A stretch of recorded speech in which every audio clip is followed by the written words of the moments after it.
Hi guys, in today's video I will show you exactly how to find the Swift code of the Maybank, which you will need to secure and the smooth international money transfers.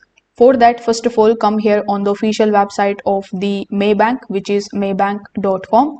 Over here you need to go to our customers tab here on the top. Now here on this page, simply just scroll down a bit and try to get the email address or the contact details of the bank customer support team. You can just simply contact them and ask them for the Swift code, and this way you are going to get your Swift code of the Maybank.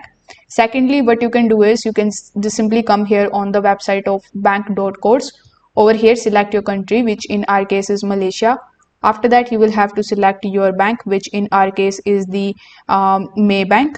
Then simply just select the city and select the Swift code.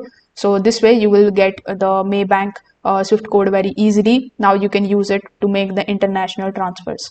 If this video helped you out, make sure that you like this video and subscribe to the channel. Thanks for watching.